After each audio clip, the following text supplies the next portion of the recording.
good hygiene plays a big role in keeping both people and animals healthy. Today, we're talking about how proper hygiene helps prevent the spread of disease in our homes, communities, and even with our pets. Joining me this morning, we have Percy Grant, Chief Inspector at the Bahamas Humane Society, and Tamara Donaldson, Nursing Officer and National IPC Focal Point Ministry of Health and Wellness. Good morning and welcome to Bahamas at Sunrise. Good morning. Glad to be here. Thank you. Thank you. So what are some simple hygiene practices that people should be following every day? One of the main things they should be doing is simply washing your hands. If not washing your hands, hand hygiene using an alcohol-based rub to get rid of those germs, those pathogens on your hands. You know, this is one of those, I think, messages that's been with us since I've been a little kid. And obviously, it's something that we're still having to advise and admonish and encourage people. What do people fail to understand about how important washing your hands is? Well, the thing is, persons, they want to do it when it's convenient, not really when they really need to. Yeah. The other thing is to wash it properly. Some persons don't have the time to. Some persons complain they don't have the tools to, the water, they don't have the soap, they don't have the napkins. And so some of those are the complaints or excuses, I believe, persons use. But you need to wash it, and then you need to wash it for a certain amount of time in order to get rid of those germs. Mr. Grant, obviously, I feel like we take it a step further when we talk about the Bahamas Humane Society, because Yes. now we're talking about animals and mixing contact with animals, and that can be so fun, but that can also spread some germs. Can you talk about that? Can spread germs. People, I think, particularly in our health care facility, people love gloves because people think of, oh, it's dirty, they got to use a glove for every single thing. And people put on gloves, but they don't wash their hands. And that is a problem. We have a lot of cross-contamination. We have animals, we have different areas. Example, we have we have felines, we have fungal rooms, we have isolation blocks, we have treatments and stuff. So it's very important for the staff not to cross-contaminate and also wash their hands. So usually everybody wears a glove, but now using gloves for every single thing and not remembering that you're still crossing. So we are in our facility, we impressed upon the staff that they must take off gloves at each station and they got to wash their hands properly. So it's a work in progress, because being the Humane Society, we have a lot of volunteers come in, a lot of community service students come in.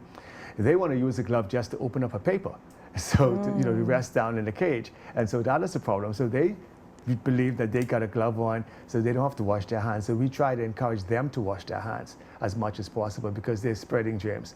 And coming in our facility back in the day prior to when COVID was, we had a foot bath that we would always have at the front door for people to rest their feet in a solution, not to bring germs inside our facility. It's something that probably should have been, or still should be, continued. We have sort of slackened that off, but we need to probably get back to that because it is important. And for those who have pets at home, and because a lot of people have pets within their home, Yes. They have children who are in contact with these pets. What are some basic hygiene tips for pet owners? Well, making sure the pet have a bath. I mean, regular bath at least once a week.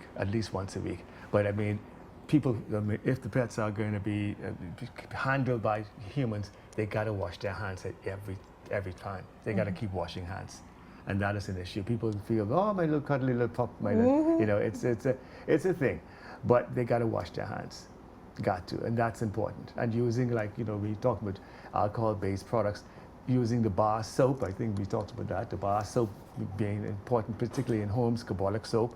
It's very important to wash their hands with. So important. Back to you. Are there certain times of year that hygiene is more important? I know, cold, flu season, things like that.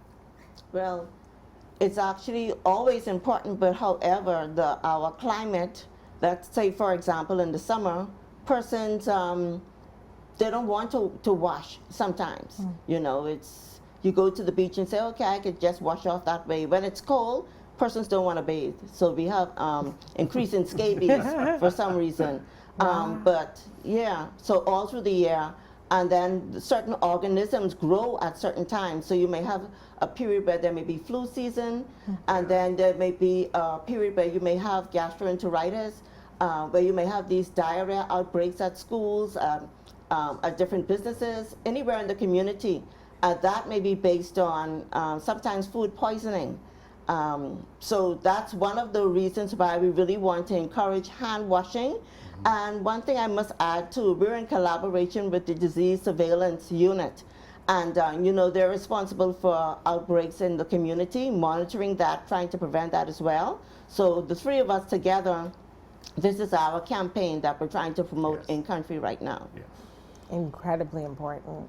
Now, we talked about diseases that we can pick up from other people, but can diseases spread from animals to humans? Yes. Definitely. There's a zoonotic, what we call zoonotic disease, example, skin diseases. There's the various things. Thank God we don't have rabies in the Bahamas, because that's a real big zoonotic disease.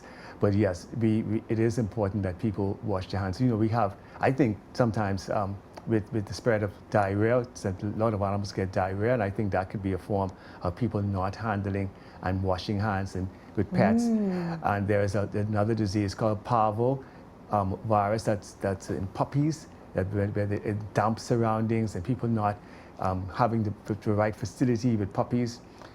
There's also, dogs pick up jaundice like people, and leptospirosis. So hygiene is important. Washing bowls, utensils when an animal is finished eating, and the next day people because the animal licked that bowl clean, it looks as if it's clean. It's not. They gotta wash that bowl out before they put that food, another set of food down on it. And so that's when animals pick up diarrhea, and particularly leaving food out, particularly outside dogs. There's another disease called coccidia, and that's another disease we call from the dropping of birds. And of course, it also could contribute from the urine of rats and rodents, and that's all surrounding it. Everything has to do with hygiene. Making sure that the areas are clean. You use proper disinfectants in your dog facilities. Even in garbage receptacles, making sure that the garbage is there. Do not attract stray dogs or dogs period, from throwing it down, which will introduce your rodents. And kids are involved, particularly during the summer months. I'm sure there's a lot of jaundice going around during summer months. Kids can pick up leptospirosis. Is a very serious thing, and I think people and animals are very similar, and it's the same thing. We all can suffer disease, and all stems from hygiene and not washing hands, particularly not washing hands. Well, but by extension too, I just want to say that when we look at animals, most of the infectious diseases that we see came from animals. Yeah. All right, about 60% of that. And 3 out of 4 emerging infectious diseases actually come from animals. When you think about it, vector-borne illnesses, let's say from mosquitoes, they're animals. Yeah, Then look at the conch. We have conch poisoning in the Bahamas. Yes. The conch is an animal, okay? And fish poisoning, the barracuda that we like to eat along with a nice cool bear or something, poisoning, that's also an animal. So the majority of these illnesses are from there. But our hand washing campaign, we're focusing a lot on healthcare workers. Yeah. Because we have healthcare associated infections that are of concern in healthcare institutions. And so we want to encourage our healthcare workers to wash their hands at the right times. The World Health Organization actually have 5 moments of hand washing that they like to encourage worldwide. And so we want to remind our workers when to wash their hands, how long to wash your hands, not just when you feel that you're threatened in any way, but when you're supposed to, because germs, you can't always see that. Actually, I've never seen a germ. I've seen particles, but I've never seen a germ with my naked eye, my naked eye. So you want to be conscious of these things.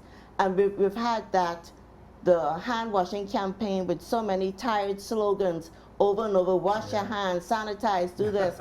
And so we wanted to come with something innovative, that maybe some persons may think it's silly, But guess what? It started a conversation, Yeah. and we're washing our hands. And it's such an incredibly important conversation. And I thank you for coming on to tell me about it. Bahamas, it's time to wash your hands. You're watching Bahamas at Sunrise. We'll be right back.